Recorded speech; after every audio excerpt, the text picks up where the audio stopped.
Hi, it's Thursday night again. I'm live on Instagram as well. Hello Instagram, if you're watching.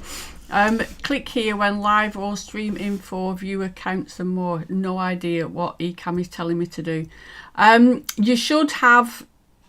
I'm messing about with that again. You should have a bit of a link to click on if you're watching this on either YouTube, my group, or my Facebook page, Sort Your Shizzle Out.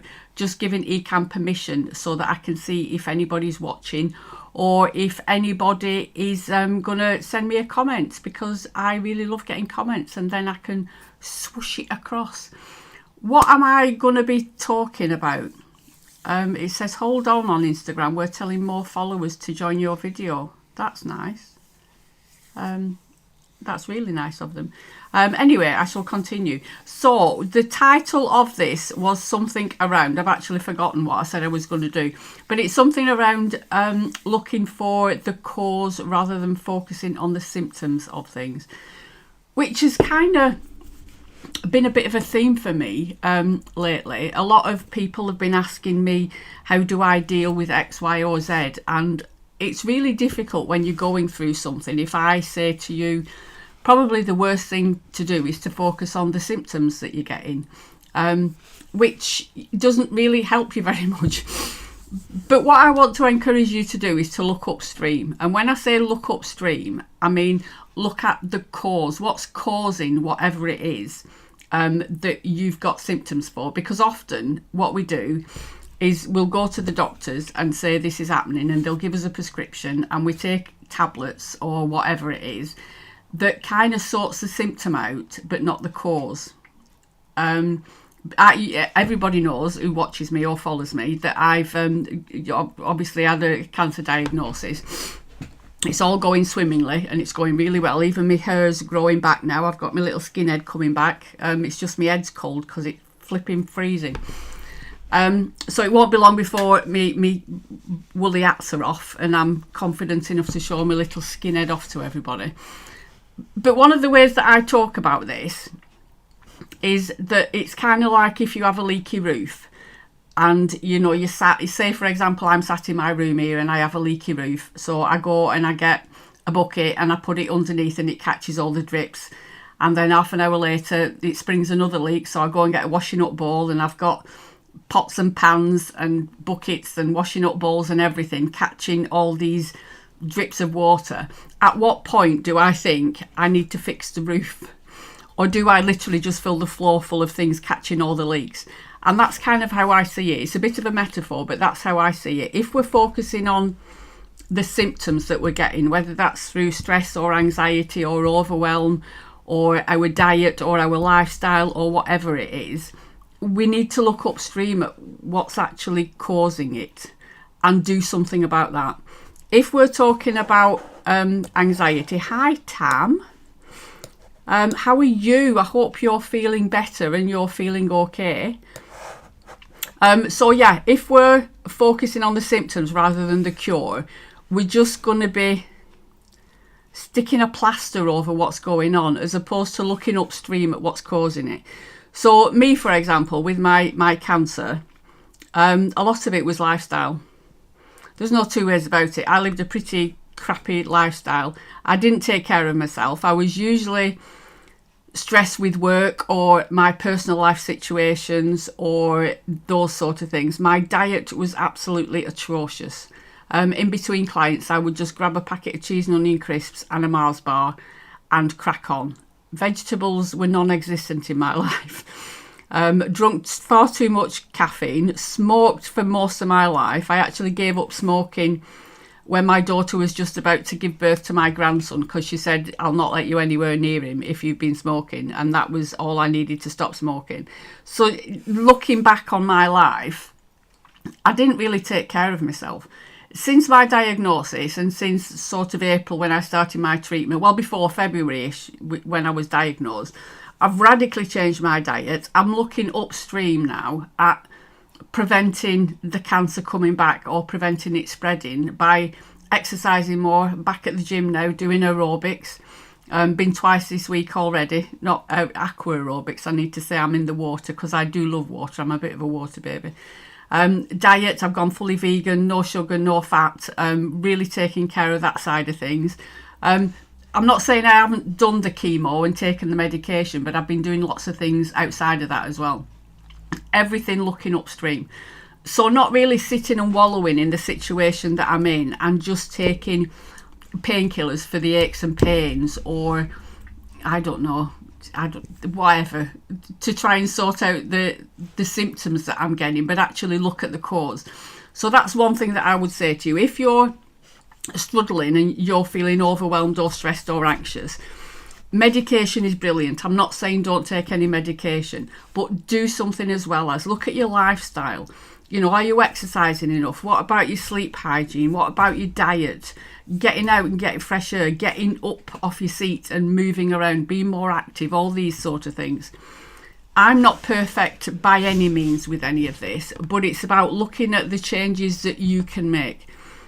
When my oncologist said he wanted to continue with the chemotherapy, and I asked for a scan, and it came back and there was no disease detected, which is absolutely brilliant.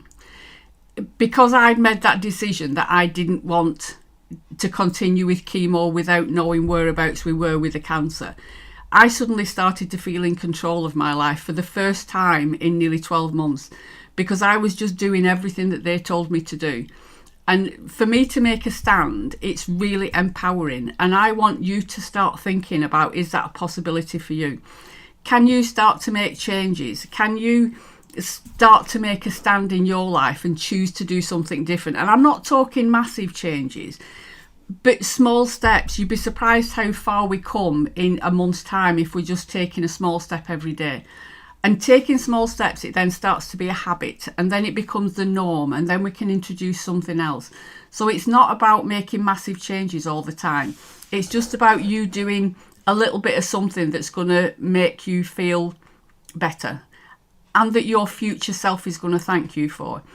It's coming up to Christmas now, it's winter, the cost of living crisis and all this negativity around. What's the you of Christmas 2023 going to say to the you of today if you start to make these changes? Whether it's weight loss, whether it's seeking out some support and going seeing a therapist, whether it's, and I'm not saying join a gym, but just start to be, a bit more active. My darling son, as always, I've got a bloody trampoline in the middle of my kitchen now that I have to go and bounce on every time I go in the kitchen. So it's not about it having to cost you a fortune. It's about, going out in a walk, connecting with nature. I've been looking an awful lot, and I've been toying with the idea when I do come back to doing therapy, which is probably going to be in the new year now. Well, it's definitely going to be in the new year. To go out walking and do some therapy while we're out walking and just get back to nature, how it used to be. We're not meant to sit in brick boxes all the time and not interact with other people. So I've got a lot to thank, my situation for, because it's making me look at things differently. And I'm concentrating on the things that bring me joy and the things that I want to do. I went to a vegan festival with my eldest on Sunday, ate probably more than I should have done. Had a few cheeky little things that did have sugar in, but a little bit of what you fancy does you good, only a little bit. Met up with some friends there, bought myself a new t-shirt, went out in Manchester. The week before it was my son's 18th, my youngest son's 18th, so we caught a train. I haven't caught a train in bloody years, but we caught a train and went into Manchester. So I'm choosing to do things that bring me joy, which, in turn lowers my stress level, lowers my anxiety and my overwhelm, and just makes me feel better. And if I feel better, then I become a better person. So that's the first thing I wanted to talk about. Look upstream. Look at little changes that you can make that are going to make a big difference to your life in the long term. I've got lots of things written down here because I'm trying to be quite organised. How do I stop the thoughts?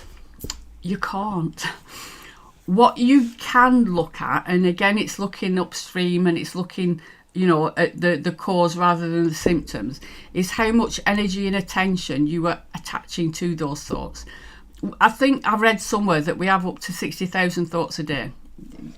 I don't know how you fit 60,000 thoughts in a day, but that's evidently, according to, Google, the master of all knowledge, how many we have.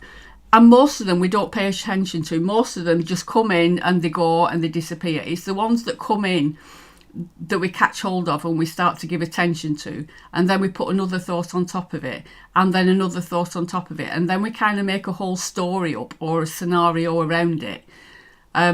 That's when it becomes a problem. So we can't stop the thoughts, but what we can do is become aware of the thoughts that we're giving too much attention to. All thoughts are neutral. Every single thought that we have is neutral until we give it energy, and we can either give it positive energy or negative energy, and that again is our choice.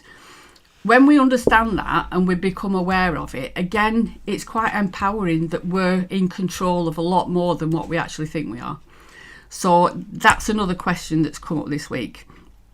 The other thing, just with conversations that I'm having with the members in the membership and everything, is, kind of like, I couldn't do this because I was anxious. And a lot of the time what I say to them is, you can be anxious and do things at the same time. I know it's uncomfortable and I know it feels difficult, but try and get away from an either or situation, and it's black and white.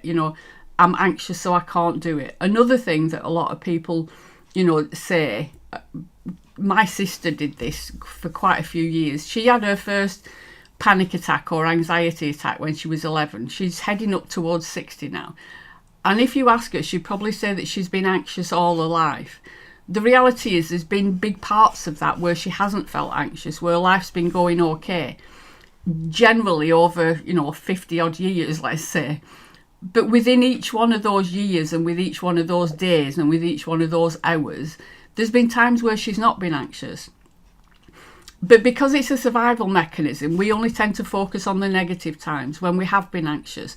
And it feels like it is all the time, every day. But again, when we begin to be more aware of it, it's probably a very short amount of time per day, per week, per year that we have felt that way, that we felt overwhelmed or actually had a panic attack. Feeling apprehension is quite a common thing to do. The other thing, I've got another question here. They've not let Ecam know who it is, so it just says Facebook user. Feel the fear and do it anyway. Exactly. And I know it's so easy to say, and often it can be so difficult to do, but we can do both things at once.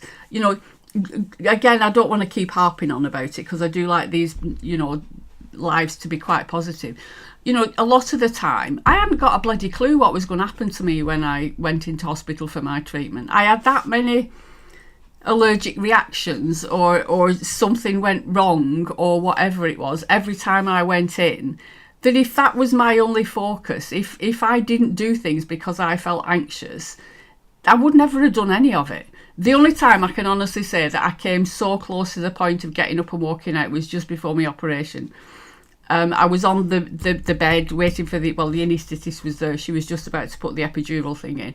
And I came so close to saying, nah, don't want to do this. I think I'll, just go. But I didn't.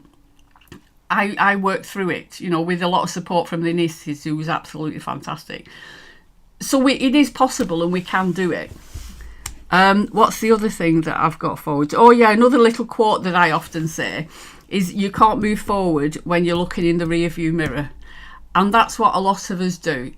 Last time I caught a train, I felt really anxious. It's kind of me looking backwards and my past experiences of something. One, it's going to trigger a lot of overthinking around that. But two, I'm looking backwards instead of forwards. See, I'm even going to say it now. I don't like public transport. That's just habitual that I say that, because I went on a train and it was absolutely brilliant. I've caught flights. I've got my next flight is booked for the 20th of I can't even speak. The 20th of December, and I'm going to spend Christmas with my daughter and her family in Spain, and I'm really looking forward to it. Yes, I'm going to be apprehensive about it. Yes, I'm going to feel nervous about it because it's not something I do every day. Anxiety for me starts off the same as excitement. That, I don't want to say churning in your stomach, but that butterfly feeling in your stomach, or just a change in our physiology, the way that our body feels. If I start to overthink it, it's going to turn into anxiety. That's how it works. But if I focus on it and think, yeah, I'm really excited, I can't wait to get out there, I can't wait for Christmas, I'm like a kid in a sweet shop, then it's going to stay excitement. But it's okay to be apprehensive about new things. It's okay to be apprehensive when we're pushing our comfort zone and doing something different. That's absolutely normal behaviour. It doesn't need to become, so big that it incapacitates us and we're not trying new experiences or we're not doing the things that we want to do. But it's all around awareness, and also for me it's noticing where our state of mind is in that moment, because it does go up and down.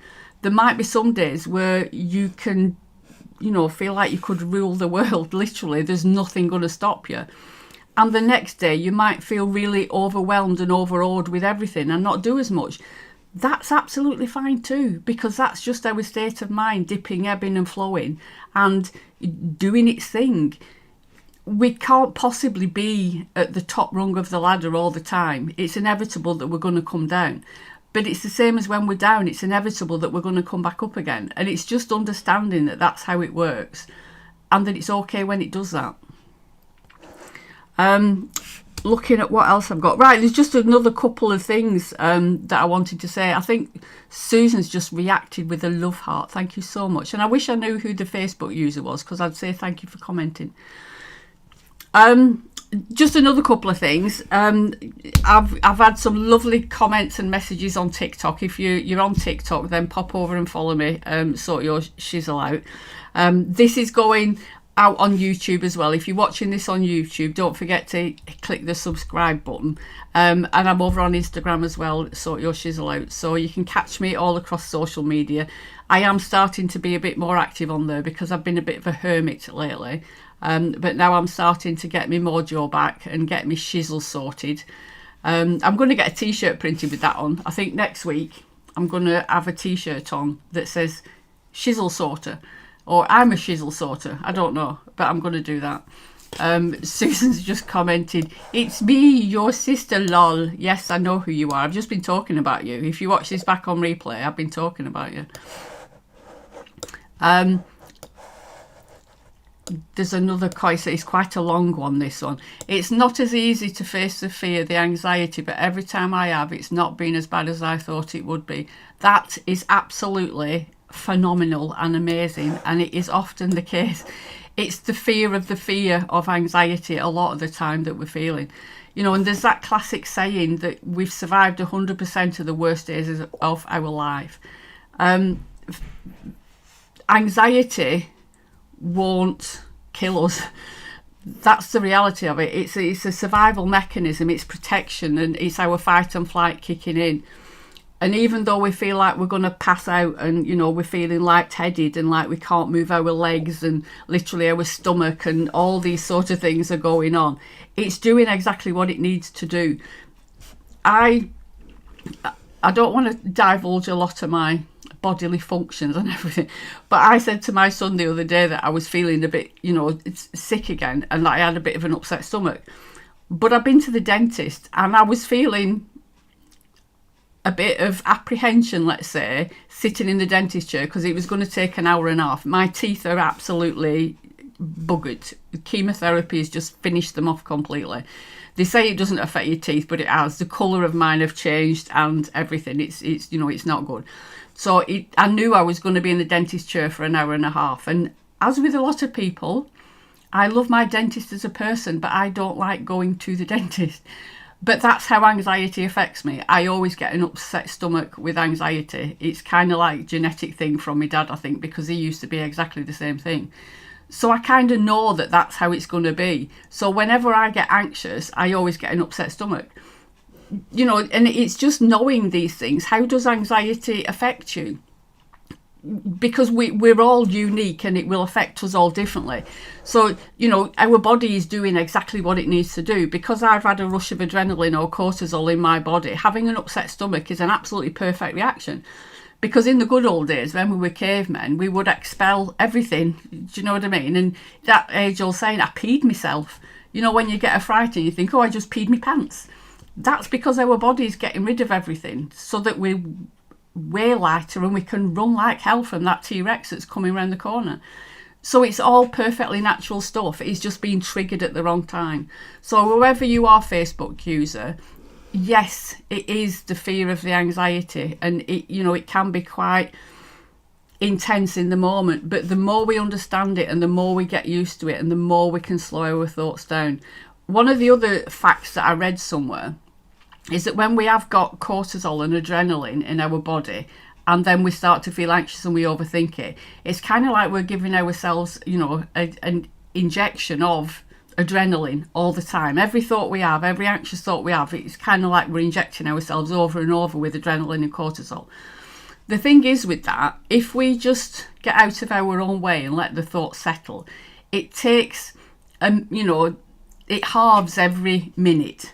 So the first minute you have that rush of adrenaline, the second minute it's gone down by 50%.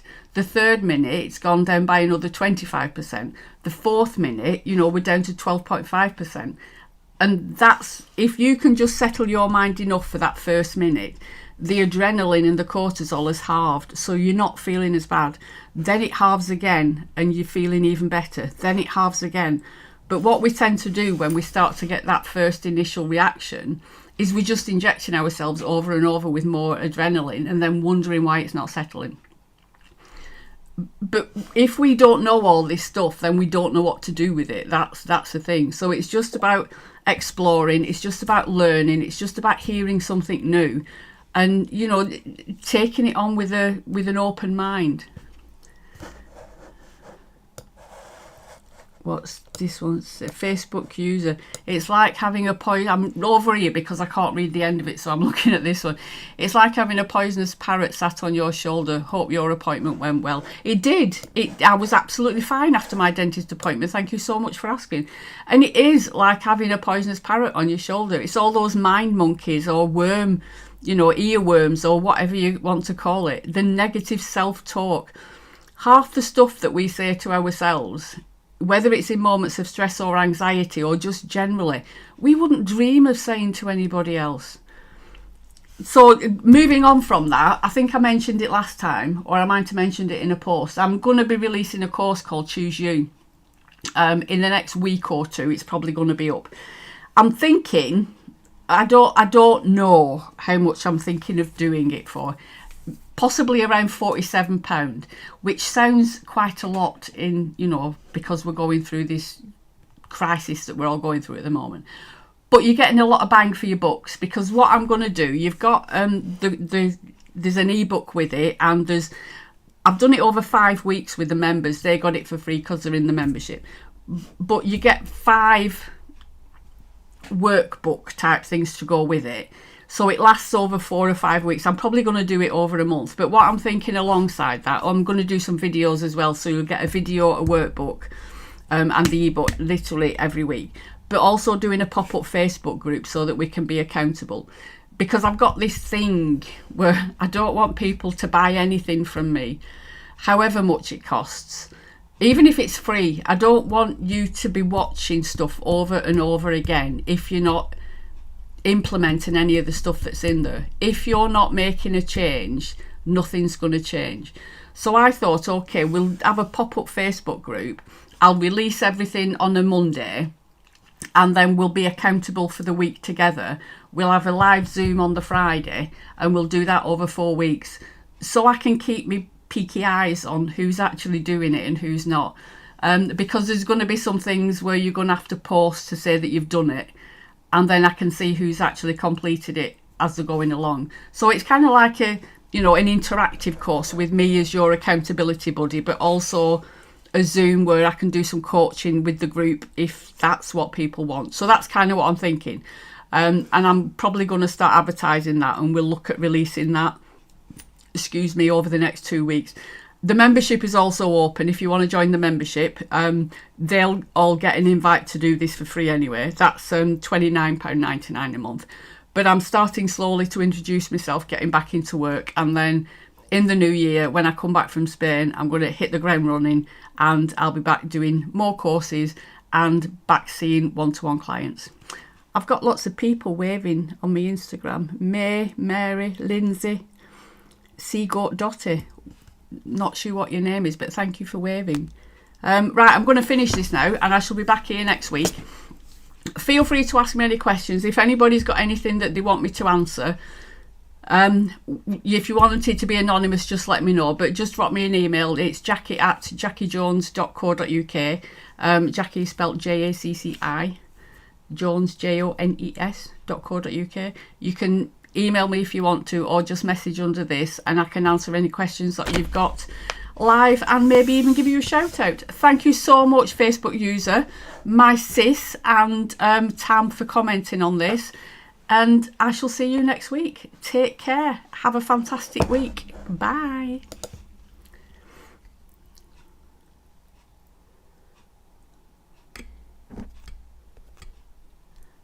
Bye, Instagram. See you next week.